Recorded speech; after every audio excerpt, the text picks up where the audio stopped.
Hello, everybody. It is Marianne with the HIP Senior Business Edition podcast. And today I am so fortunate to be in the studio with Mark Healy of Senior Care Authority. Mark, how are you today? Marianne, I am doing fantastic. Thank you for having me. Oh, absolutely my pleasure. Thank you for being with us today. So, Yep, absolutely. Senior Care Authority, what? Let's just jump in. What is Senior Care Authority? What are you guys doing? Well, Senior Care Authority is that we help seniors live well by providing senior living and care solutions. So we help the family just really uh, help find the elders just either a better living environment, help them stay at home. And then we also do family advocacy, we do coaching, and we just want to come alongside the family and give them hope and just help them progress and meet the needs of their loved ones, whether they be father or mother, grandmother, grandfather, and it could be even a brother. We have a client that's we're working with her brother, and he's had some chronic long-term problems that we're helping come alongside them and just navigate the waters of dealing with these different things. It's interesting. My background is physical therapy, and I've been a physical therapist for 40 years. And we moved Rachel's parents from Virginia back in 2008, I think it was. And we moved from rural Virginia to the greater Cincinnati area. And I was shocked at what little I knew about skilled nursing from a family perspective. Being on the therapy side, I thought I knew everything. And I was tremendously humbled to find out the things that I didn't know in regards to her dad was already in skilled nursing in Virginia. So when we moved him to this area, we needed to find skilled nursing. And then her mother was independent. And so we needed to find housing for her, handicap accessible housing for her so that she could age in place. And shortly after she moved here, about a year and a half, she got a Parkinson's diagnosis. Ooh. And so we made the decision to move her mother in with us for her last 6 years of her life. The last three were on hospice, and just the hoops and what little we knew at that time about home health care, about hospice, about skilled nursing from the family's perspective, we saw this opportunity and saw an opportunity just to come along families and help them. You've met Rachel, and Rachel and I are doing the business together. She will often say, uh, caring for her parents, making that transition from Virginia here really affected her health. And so, if we can help people come alongside them and help them in transition, whether it's transitioning into a different living environment, or taking care of the family in the home, we can come alongside them and help them with that navigation. So So, did you jump just from that one career into doing this, or was it kind of a, I mean, was it like one day I'm a physical therapist and one day I'm a home health care finder provider, everything person, or how did that transaction happen? Transition. well, I had the opportunity. I had the opportunity to take this summer off back in 2019, and during that summer, I love to read. And one of the books that I was reading was a book called The Entrepreneur Roller Coaster. And just talks about, as you know, owning your own business, just the ups and downs of owning your own business. And I turned to Rachel and I said, would you be interested in developing having a business of our own? and she didn't say no. So a warning for you women out there: if you don't say no right away, us guys think you said yes. Um, so we actually were blessed. It's interesting. Steve Jobs has a quote that you can't connect the dots looking forward, but you can connect them looking back. And having that summer off and having the time to read, the good Lord blessed us with meeting a franchise coach. And she did some tests, did some evaluation, and introduced us to Senior Care Authority. And, we were raised as servants, that we were just supposed to be servant leaders. That's the way we saw our parents live. And we saw this as an opportunity to just kind of take those skills and continue them in our own business. So yeah, it was an interesting transition for So was sure. Senior Care Authority like the only one you looked at? You were just like, okay, this is it. I know that we're supposed to be part of this. Well, our franchise coach gave us six different businesses to look at. And Senior Care Authority was really the only one in the field of transitioning people into, memory care, assisted living, independent living. That's the only one of those. Early on, we got to meet, even before we had made a decision, we got to meet the owner. He happened to be in the area, and we got to meet the owner, saw the character that he was, saw his heart for helping seniors, and we're really just kind of drawn to that. Um, so that's yeah. There are our other competitors in the field, great people. We've met most of them in both the Cincinnati and the Dayton area. They are great people, and they have a heart to serve. But Senior Care Authority was really the only one that we looked at. Okay. So yeah. I'll have to add your no part of that to my list of things to remember because a while back, long time ago, my husband was headed to pick up something. My now ex-husband was headed to pick up something from somebody I'd found like on Craigslist somewhere or whatever, some cigar boxes for my mom to Mhm. decorate or whatever. And the girl called me back. She goes, "Oh, I forgot to ask you. Do you want a puppy?" Well, we happen to have a pet food business at the time. I specialized in holistic and all natural pet food, and she knew that, and so she said, "Do you want a puppy?" And the biggest lesson I had learned up until now in my life lesson was to not say the word why after you say no. Because I said no, why? And she went on to tell me that she had been pregnant, lost these triplets, like in month 6, and they got this puppy to fill their hearts with some love and to try to get through that difficult time. But the husband was allergic to this puppy. Oh no. Yeah. And so here, she's tugging at my heartstrings because my daughter was still pretty young at the time, and so, oh, how horrible! She lost triplets. That's terrible. That's what an awful traumatic thing. And now to have this puppy that the husband's allergic to, and you can hear him in the background sneezing his full head off, And I'm just like, oh, send her home, and I'll find a home for her. And by the time my husband got home with her, he had already fallen in love with her, and so now that was like, you know dog 3 at the time. That's kind of what happens when you're involved with pets. So yeah, so no, why? So I've learned just to stop at no. No, I don't want a kitten. No, I don't want a dog. No, I don't want another computer. Whatever the case may be. No, no, Yeah. no. And so that just kind of adds into your just saying, no. Yeah.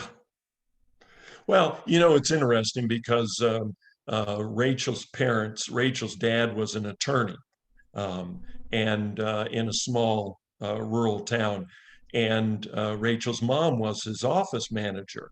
So Rachel saw her mom and dad working together in their business, and so it wasn't a far-fetched question. Right. Um, where we were both going our separate different directions. She had some familiarity with running a business as a couple. It can be challenging at times. I It imagine. certainly can. I imagine. Yeah. The what do you think the number one challenge for that is? Do you think it's like spending too much time together or No, ideas? actually, that has been, and that was one of the things that kind of, having taken that summer off, and one of the things that we did previous to that summer is we had a 3 month emergency fund. Because as a physical therapist, if I had hip pain or if I couldn't walk or I couldn't help transfer your mother from the bed to the wheelchair, I couldn't work. If you can't work, you don't get paid. Right. And so we had that 3 month cushion and we just decided to use it. And it was so much fun to spend that much time with Rachel.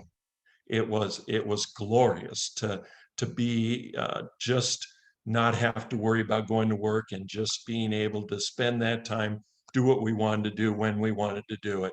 And that was probably one of the keys to really starting a business together is that we enjoyed that summer together. So um, that was probably the huge part, probably the toughest part for us as business owners. It's going from being in a profession. Rachel's background is medical technology, so she would do lab tests, blood tests, stool samples, all that other good stuff like that. And as a physical therapist, all of our customers came to us. And so then we didn't have to really worry about where the customers were coming from. I would walk into work, I'd get handed a list of patients, and I'd go do my thing and go home.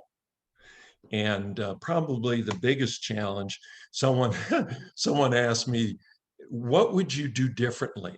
If you were starting over again, what would you do differently? And I said, one, we wouldn't start 3 months before COVID, which when you're in a senior sector, starting 3 months before COVID has been a wonderful challenge. There's benefits from that, and there are also been a lot of challenges. And the second thing I would do is I would probably have a business coach sooner, um, because we didn't know what we didn't know. And Right. so to have someone come alongside us and really say, um, I think this would be a better decision. He's not making, I was a student athletic trainer at Ohio State back in the Woody Hayes days. So I got to see Woody Hayes in person. Um, awesome man, great historian, really cared for his athletes, but he pushed them. The one thing that I saw that I learned from Woody Hayes was he pushed athletes further than what they thought they could give. And so most athletes, when they played for Woody, didn't like Woody because they thought they were giving their all, but Woody knew they had more to give. And a good coach will push you beyond what you think you have to give. And that's what our coach Byron has been able to do for us is just say, hey, you guys are doing a great job here, but you could do a little bit more. And he's been able to kind of keep our focus narrowed. Those are the two things, not do before COVID and get a coach early on. So those are You know probably what? the big. We could not have predicted COVID. Before COVID, before COVID, I was working for Whirlpool as a sales rep in the area and doing a lot of driving, doing a lot of talking to people and stuff like that. And long story, but one thing led to another. And I ended up quitting like February 28th. You know, yeah, yeah. To find out that all these sales rep across the country that were doing the same exact job that I was doing all sat on their butts at home calling stores saying, hey, how are you? Do you need any parts? Me to order any parts for you? And so doing the exact same job that we would have been doing in the store, but from home. And I had quit because my boss, well, not why, but my boss that I was working for had quit 2 weeks before I did. Mm. And so I called him and I said, man, if I had known, and he's like, yeah, exactly. He goes, me too. If I had known that I was going to be able to sit at home calling stores and whatever, I definitely would have stayed on longer, because for the first 2 months of COVID, I sat around like everybody else, scratching my head going, oh my gosh, what am I going to do? I'm out there teaching seniors. I can't be in their homes right now. That would be Right. irresponsible. And how am I going to pay the bills? Just like everybody else out there, there's nothing new about my story, your story, or anything else. We're all in the same boat at the same time, right? But Yep. some of us use that inner power that we have to get creative about it and say, okay, how do we go about making this situation that is terrible in the world, but how do we make it a good situation for us as much as possible? And out of that was born, the hip senior, and then a couple months Oh, later the wow. directory. And I had, when I got divorced, that was another thing I used. How do I make this bad situation good for me, and enable me to be able to do good for others at the same time? Has always kind of been my bag. It's not just like, oh, how am I going to make this good for me? Period. How do I use my good to be able to empower others, or how to make other lives better or safer or whatever? So the directory came about, and that was, helping. I went back to school after I got divorced and got a degree in digital marketing. And Wow. so using that to be able to help other small to medium businesses be able to connect with seniors and give seniors a safer place to shop, whether it's finding a new home or finding a pair of shoes or whatever the case may be. So I always seem to default back to finding a pair of shoes. I don't know why. That's I don't know what's in my head with seniors and shoes, and the directory for some reason, but just kind of one extreme to the other. And so, yeah, it's, so what? You started a business 3 months before COVID. You made the best of it, and here you are still kicking, right? You're still, Yep. we're on camera together. Your home is behind you. I can see that you're not homeless. Yeah. Yep. I'm Oh, sure it's had its challenges through it, and we're all kind of coming out of that. But yeah, we do the best that we can with it, right? well, we saw tremendous silver lining in the whole thing. Like you say, what do you can sit at home and moan, or you can sit at home and use the time to be creative and come up with ideas and come up with ways to serve other people. We saw it as a blessing. We were trained in dementia.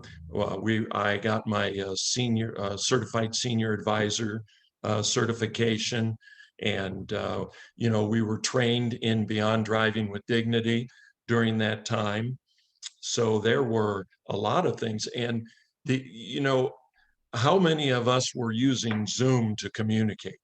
Always. And well, we weren't previous. Oh, Um, previous. No. Yeah. we weren't previous. And so we were going to networking, and we would go to networking in live, and we might meet 4 or 5 people out of 50. Right. Now, when you go to a networking meeting, it's like all 50 are right there, and you go, oh, I want to meet them. And then you can reach out to them. Oh, I Right. want to meet her. And then reach out to them. And it's How you and been, I met, right? yeah, exactly. So it's been a blessing that you and I may not have ever even crossed paths we might have been at 3 or 4 networking meetings and never ever crossed paths. So it's been a It is, blessing in that regard. and that's the truth. And I say that every day. It's like I spent, the last 20 years teaching seniors how to use technology, and then the last 10 being more serious about it, the past 5 definitely being serious full time Mhm. about it. And I met people here and there and whatever, but again, being online networking wasn't that popular. So it was kind Yeah. of like, people would introduce me to, hey, that's send an email, or I'm at an event. But you're right. It's like, it just dawned on me when you said that it's kind of been an envelope type of thing of, what came first, the chicken or the egg, because it was like, okay, so I always been thinking that when I created the magazine, The Hip Senior, that people were all of a sudden started introducing me to people that I didn't know, but it's not. It's because we've been on Zoom, and it's been more acceptable to be on Zoom doing meetings. And I've been waiting for this my whole life. I'm like, why can't we all do this online? Why, I've just been trying to teach online, and people thought, "Oh, you're crazy. You can't teach seniors how to use technology online." And I'm like, I've been doing it with my mom for years. I know it's absolutely possible, but people just thought, "Oh, you're nuts." Well, who's crazy now? Because we've proven that seniors need technology and stuff. So Yep. yeah, it wasn't because I started a magazine, but it was because meeting people has just been so much more accessible. Yep. How amazing is that for how many businesses out there that have thrived during this time, not because of a bad situation, not because of anything else, but because of the ability to meet people all over the world. And all you have to have is a camera and a computer. Yep. Yep. Wow. It's in all industries as you look back on it. I mean, I'm a railroad fan, so I do some reading in railroads. And the people that had canals, like the Erie Canal or any of these canals that were moving goods and services, they thought the railroad was crazy. Well, it wasn't long before the canals were out of business and railroads, and same thing with automobiles. But if you're making a buggy, you thought Henry Ford was nuts. And it's the same thing with Zoom. I think you're absolutely right, and your business will just explode from here on out, because people coming up will want to learn in the comfort of their own home.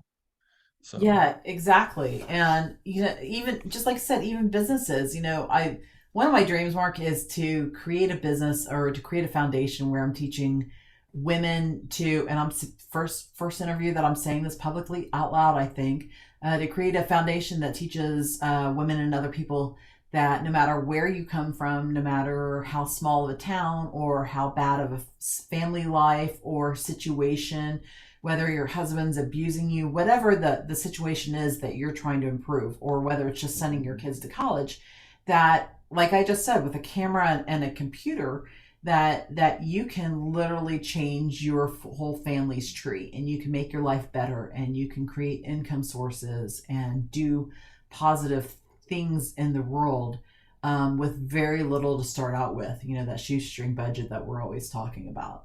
Um, I know you can when do that. you can. When I started, my dad gave me $100 when I wanted to stay home with my daughter. And with that $100, I bought some business cards, and I wanted to be a print broker at the. I didn't know I wanted to be a print broker at the time, but that's what it led into. I created a brochure for somebody, and they said, "Great, have it printed." Wait, what? You know, because my thought was, oh, I'm just going to create brochures and business cards and stuff like that for people. And I don't know what made me think I could do that other than pure will of wanting to stay home, because I didn't have a graphics background.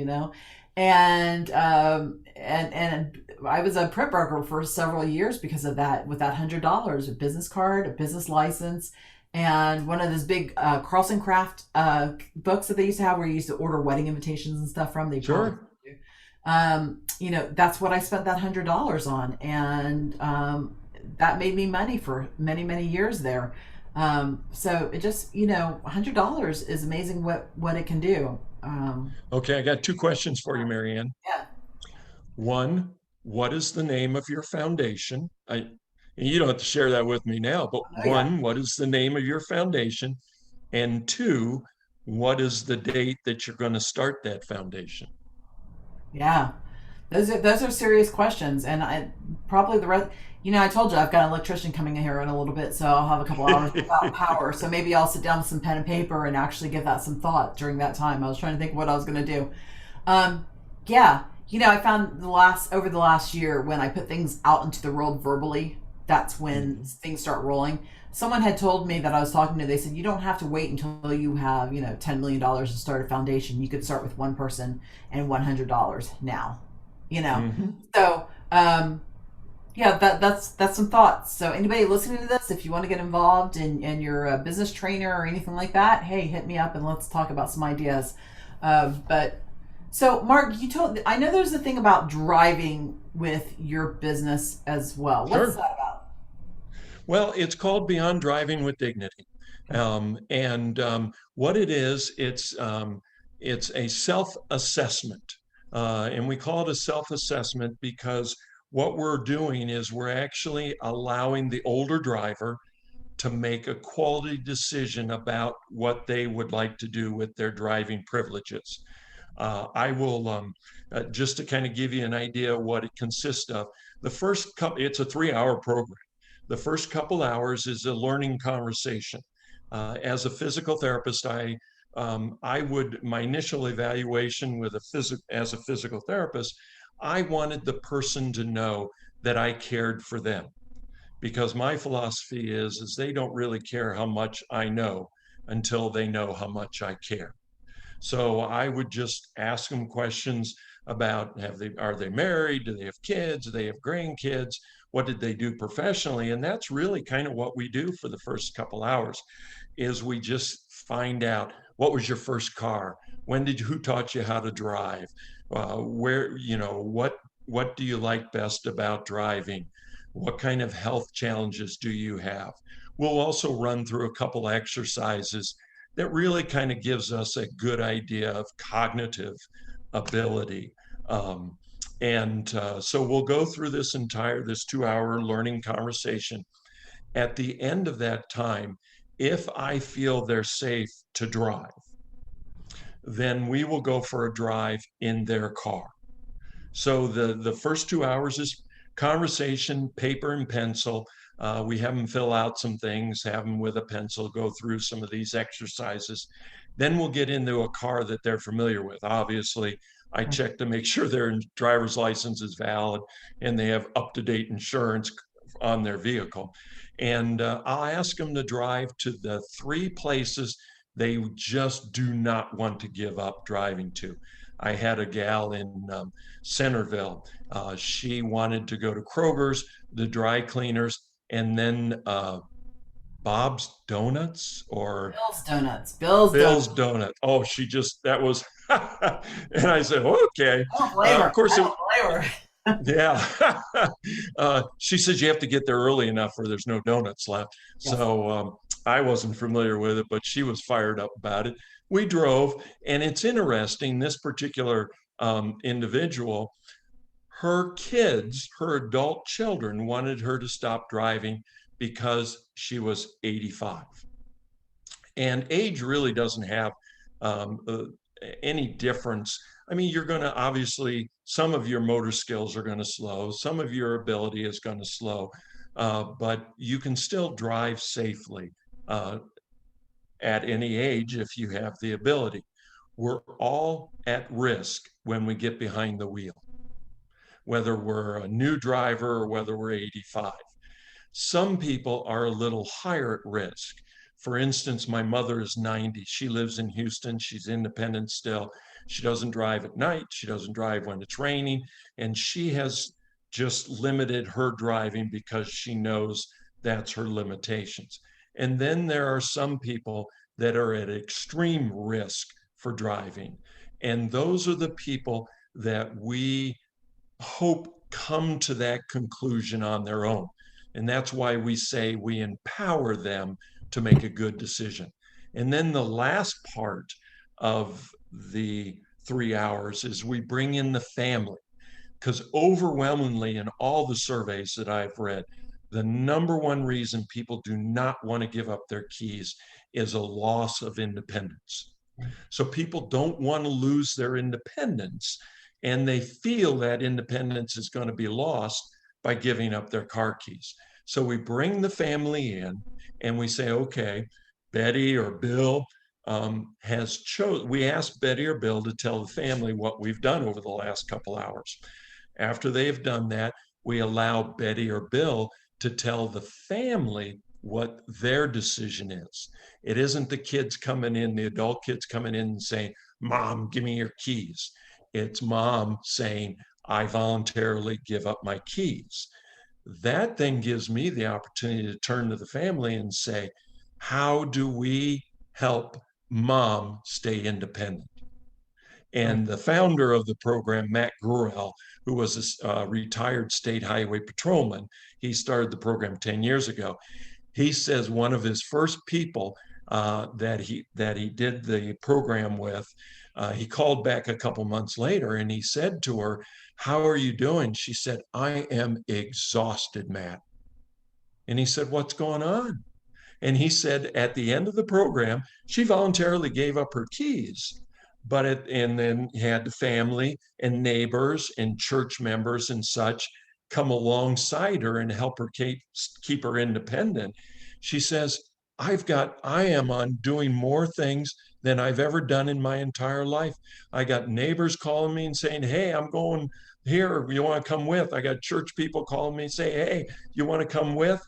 I'm going all the time. I'm exhausted because people then were able to come alongside her because they were alerted to the fact that she needed to be independent and they need to come alongside her. So I personally, one of my favorite parts is to have the family come alongside and step up to the plate, and neighbors and church people, and keep the individual independent because they recognize that they should give up their keys because they're at an extreme risk for either A, dying in a car crash, or being the fault of someone else dying because their vision has changed, or their cognitive ability has changed, or their motor ability has changed. There are some programs in the area. Several hospitals have programs, but most of those programs are on computer simulator and the older person driving a car they're unfamiliar with.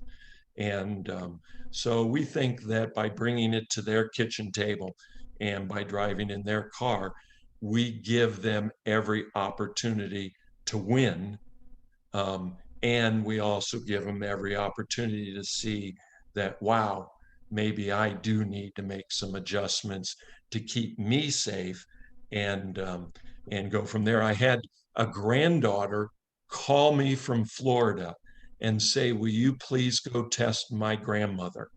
She lived in the Dayton area. I'm pregnant with my second child, and I want her to see this child, and I'm petrified that she's driving and is at a high risk. So it's the family just wanting to come alongside and make sure the older driver is safe. It's interesting. Part of Senior Care Authority's um, emphasis is family coaching, or family, just coming alongside the family. And Matt's told me that he has been able to save sibling rivalry because one adult child says that mom should give up the keys. The other adult child says mom should be able to drive. And he told me that they start butting heads and they don't talk anymore. So we can come in as a third party and just say, "Hey, this is where we think mom or dad is, and this is our recommendation." You So know what? yeah. I hope a lot of people watching or listening to this get that. And I think they will, because I know, like, even years ago, my grandmother, we had an in-law suite for her and she lived with us. And I remember leaving one time and left 20 minutes later, and she was like within 2 miles of our home, still driving down the road, just going really slow. And I remember just passing by her because I didn't want to toot my horn at her and startle her or anything like that. But I went home that evening and I said, guys, I know where she was headed. She was headed down to McDonald's. But, I was just like, Mom, y'all need to see how, figure out how grandma can get around and still do these things, and Mm-hmm. and not be going so slow, because even that's dangerous. So Yep. the need is definitely there, but empowering them to make that decision is brilliant, Mark. Mm-hmm. That is brilliant. So my hat off to you when it comes to that, because that's just um, Yeah, them saying, you're right, but hearing it from somebody other than a family member and someone who's not judging them and someone who's not Mhm. out to get them, what they sometimes think and stuff like that, is definitely a major plus. Is it an expensive? It's $400. Okay. It's $400, and what we'll do is we'll also then produce a report, and that report with the older driver's permission, we'll send it to her physician. We'll send it to her neurologist if she has a neurologist. We'll send it to all the adult children, and so that everybody can see the results. And one of the other things that we say is that um, particularly if the person appears to be, at normal risk or at just a slightly higher risk, we will tell them if you feel like things change, because we're assessing somebody on that day. It's a self-assessment on that day. So I'll tell the family and I'll tell the older driver, if things change, um, I'll come back and do a shortened version and we'll see how things have changed and I can make some recommendations from there. One of the things that we do is if the person keeps their keys, is we have the older driver and one of the family members sign a contract that says, if I feel like my driving is deteriorating or downgraded, or you feel that my driving is not where it should be, that I am giving you permission to tell me that. So the last one I did, the daughter signed it, the mother and the daughter, they both agreed that if either one of them felt that the driving skills were declining, that they would hold each other accountable uh, to mom making some adjustments and the family coming alongside and helping with her independence. So that we do everything possible to help the older driver win, and it allows the family to have a little bit more comfort that mom or dad, we still worry about our parents. I still worry about my 90-year-old mother in Houston driving. I go visit her and I get lost going from the airport to her home. So, you know, it's just you still worry about them, but it gives you a little bit more. Wow, they're there, they're here now, and they've made these adjustments in their driving, and so I can maybe sleep a little better at night knowing they've made those adjustments. So, Sometimes routes change and there's roads that are in place oh, that didn't used to exist and like stuff like that. So do you help them with some of that stuff like, hey, this is the way you go, but if you went this way, there'd be a lot less traffic for you to contend with type stuff if you know about. well, it's interesting you mentioned that. One of the assessments I did, they were tearing up the street because she wanted to go to Kroger's. She just wanted to be able to shop on her own. They were tearing up the street in front of Kroger's, and she made the adjustment, which just demonstrated to me her cognitive ability, the motor cognitive ability to make those adjustments. And she goes, "Boy, I can't wait till they finish this street." But she Was that found her was that the way. Centerville one? No, this was actually up in Urbana, where Okay. they were tearing up the street in front of a Kroger's up there. I know they were Um, tearing up the street in front of the Centerville one there for a while as oh, well. really? Yeah. Oh, okay. But it's things like roundabouts.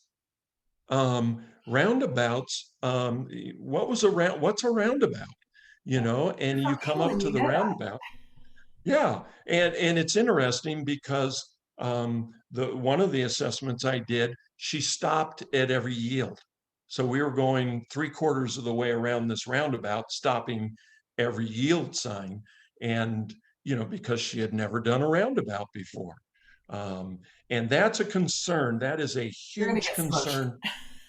Well, it's a huge concern with the person that has mild cognitive impairment, Right. because with all the road construction, if you're used to going one way and then they detour traffic, you could be lost for days.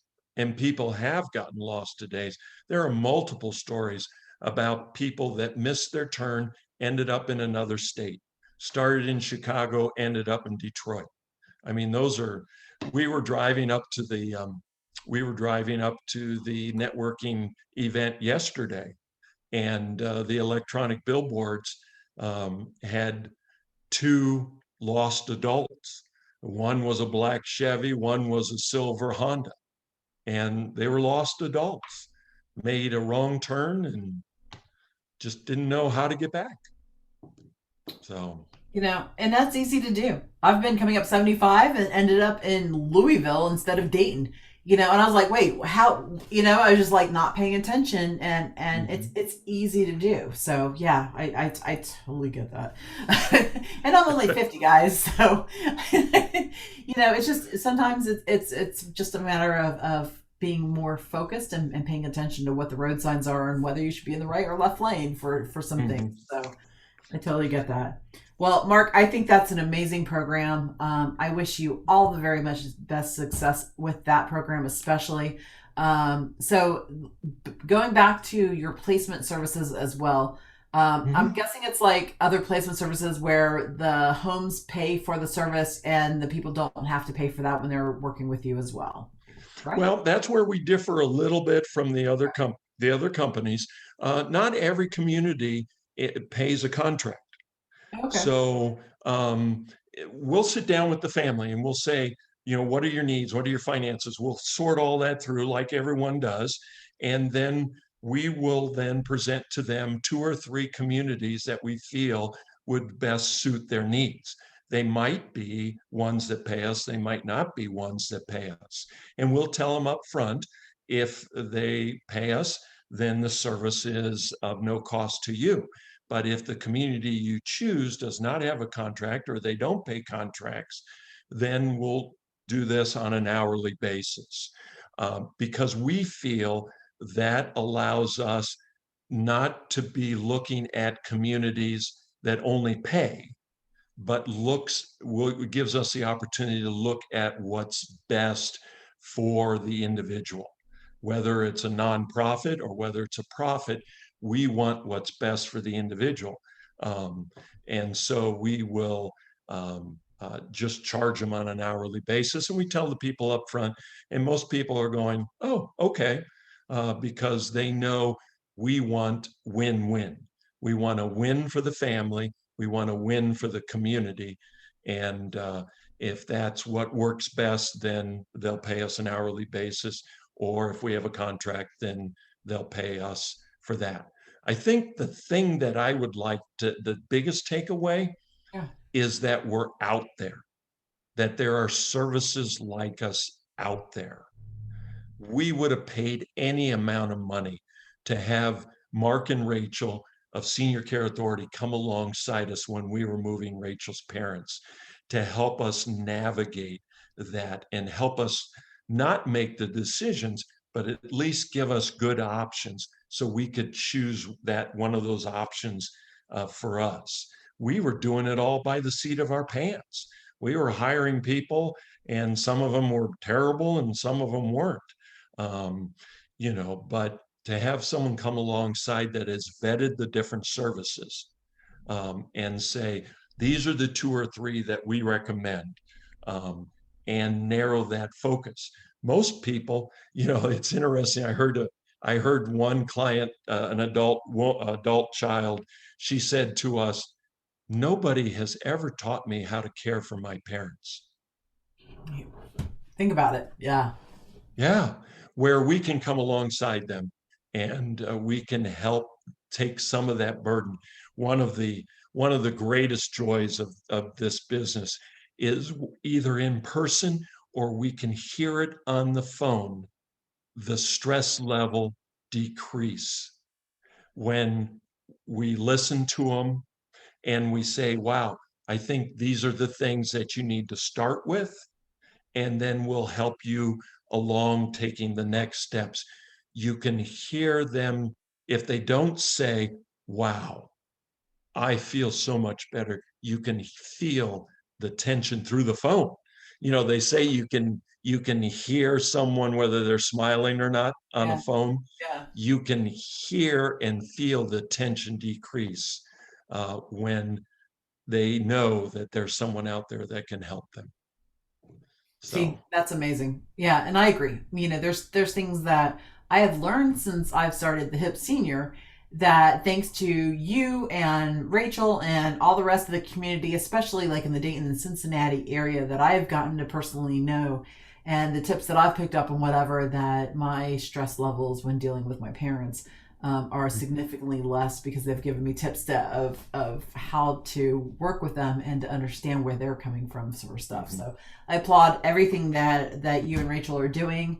Thank you so much for being a guest on our podcast, It's been my um, pleasure. and I wish all the very best for they're officially two businesses, right? Well, actually, Senior Care Authority bought Beyond Driving with Oh, Dignity. okay, We started with Beyond Driving with Dignity before Senior Care Authority, just as an adjunct to our business, all right, because we felt the need. And a couple of the franchises did it along with us. And the company saw where they had an opportunity to share this across the nation. awesome, Um, perfect. and they came along and they said, wow, let's put this with all of our franchises so that we can touch more people. And Matt's the only goal Matt had was to help the older driver be safer and to live longer and not be a victim of a motor vehicle crash. Perfect. And that's what Senior Care Authority has come by purchasing them and doing it. So we're excited about that. I love that. All right, Mark, all the best. Well, thank you, Marianne. You have a fantastic day, and thank you for this opportunity to share. Oh, thanks for joining us. All Yes. right, everybody, learn more and hear more stories about Mark and what they do, please join us at thehipsenior.com. Take care.